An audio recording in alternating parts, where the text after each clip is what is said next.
Reactor here. This is a guide video for the ultimate version of Bunny in the first Descendant. Ultimate Bunny is one of the best choices for AoE speed farming and pairs perfectly with the easy to farm Thunder Cage SMG. I'll also feature some Transcendence mods that might flip some cards drawing out high damage numbers, more range, or giving you excellent quality of life while playing this amazing Descendant. If you're looking for an incredibly versatile character to highly invest into that fits every task in the game, this guide is for you. That said, I've challenged every single content in the game by only playing Bunny. Throughout my story playthrough, I mostly went for solo Colossi encounters whenever I needed to progress further. During that time, I spent my time digging into the game's mechanics, especially considering damage calculations and mod optimizations. I tackled every single challenge in the game with these builds up to MR26, practically finishing the available content up to its current state. Big shout out to all the other content creators for TFD, since they have been a big inspiration in the early stages of these builds. During my time investigating optimization possibilities, I came up with some changes to existing builds and tailored everything to fit my own needs. Main concerns for my all-day universal high voltage build were to create the perfect setup between speed farming missions with an on-mana Reactor support Bunny sprint, while maximizing the range and total damage output from her lightning arcs to breeze through and kill the final boss without the need to fire a single bullet. High quality of life is always something you should consider when picking builds. Pair this mod setup with the Annihilation set, giving you lots of effective HP and overall tankiness, while not straining your mana like with the Slayer set, which gives even more damage but drains your mana faster due to the increased cost.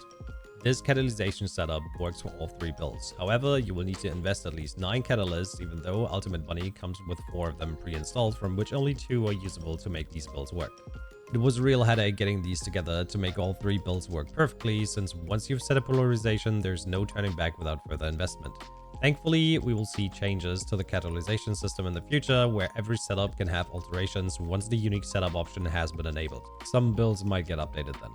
The high voltage mod, exclusively available to Bunny's ultimate version, turns lightning emissions AoE into a more focused triple arc towards the closest enemies while significantly increasing the damage and range.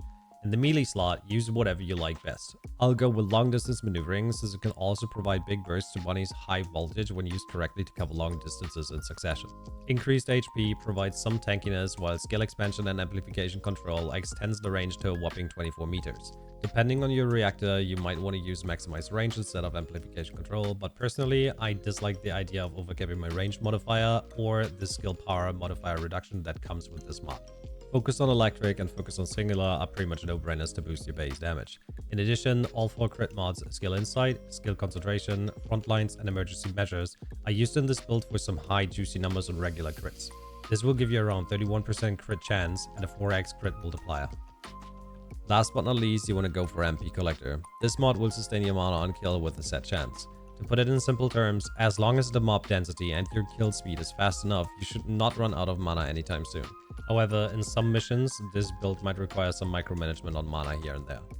The perfect reactor for this build features skill range and additional damage, but double damage or double crit rolls are also totally fine. Keep in mind, you might want to swap out amplification control for maximized range then. For the external components, you want to have the Annihilation set. With its def, HP main status setup, it boosts your effective HP through the roof. Auxiliary power should have a golden HP roll paired with an MP recovery out of combat roll. This will ensure to quickly replenish mana should you run out of it. On the sensor, I highly advise to look out for max MP and consumable drop rate modifiers, since this will give you more HP and MP pickups from kills, thus making it easier to sustain mana. The memory slot should feature a high def roll plus whatever you feel good with. I just go with shield recovery in combat, since most stats don't give you that much value. Since I went with the shield recovery in combat on my memory, I also take the golden shield roll on my processor. Same as with the memory slot, take whatever feels best for you. In the end, this build should yield you close to 14k def, 1k shield, 9k life, and around 450 MP while hitting for up to 1.4 million damage, which is way beyond any enemy HP gauge you encounter in missions. Should you consider killing bosses with Bunny, maybe because she's the only Descendant you have access to currently, or just because you dislike playing any other Descendant, don't worry. No need to change much, since the build setup is very similar to the universal high voltage build. Just replace MP Collector with Ambush Master, swap Annihilation with Slayer for the 26% damage increase, and you're all set. You won't be able to maintain Bunny's sprint, but that's not what the build emphasizes on. You want maxed out damage paired with tankiness and range, resulting in up to 2.1 to 2.4 million damage ticks depending on your reactor. This setup is going to give you sub 15 seconds of aura kills and works perfectly in most Colossi fights, aside from Gluttony, where you should bring way higher tankiness, or another Descendant since they are way better boss killers than Bunny. For the Slayer external components, the rules should be similar to the previously mentioned Annihilation set rules. Auxiliary power should feature a golden max HP rule for effective HP. For the sensor, use max MP and MP recovery in combat, since you will be in combat during Colossi fights anyways. Memory's most important stat is a high def roll, and the processor should at least give some shield. Some missions or open world activities can be a pain in the ass. Sometimes you might need to run far stretches without any mob density, making it hard to maintain money sprint. Sometimes you just want to farm brain dead, either in the open world or missions. This is where Bionic Fuel comes in handy. You won't have to check your money anymore, since Bionic Fuel drains HP down to 50% of max HP as fuel to keep Bunny sprinting at 130% instead of 150%. Pair this mod setup with the Slayer set, since you don't care about mana anyways. You want to have as much damage and range as possible. Also, the def HP main stat setup from Annihilation is not particularly helpful, since HP will already be pretty low. Slayer is the more balanced approach, since it actually provides a little better setup here. Specifically in hard mode special operations, this build can be somewhat tricky to play, but let me assure you it's very fun, very brain dead, and you can even finish wave 21 defenses with this if you know how to handle it right. Instead of increased HP, use stim accelerant, since we don't care about MP anyways. Use skill expansion and amplification control, or maximize range again. Since Bionic Fuel replaced the high voltage mod, skill extension is now mandatory for higher duration and 100% uptime on lightning emission.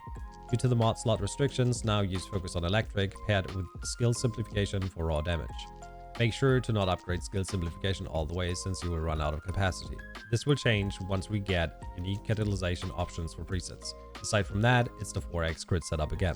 Pair this with the previously mentioned Reactor and external components and you're all set.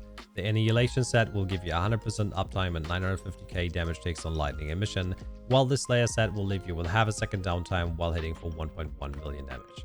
Choose whatever you like best.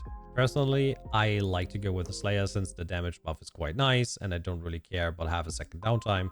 This also gets rid of double pulsing by reactivating the skill, but that's fine since most enemies are one-shot anyways. You might wonder why there's no extra HP mod or HP collector on this build. Extra HP just gets eaten away by Bionic Fuel, and HP collector recovers 9% of HP every 2 seconds when defeating an enemy. I simply didn't feel the need for this mod since the build features 1k shields to barely keep you alive, and it's enough to rely on health pickups whenever you're feeling like grabbing one. Obviously, if you don't feel tanky enough, use the universal high voltage build. Thanks for watching, feel free to comment, like and subscribe, or catch me live on Twitch soon. Until next time, Rekka.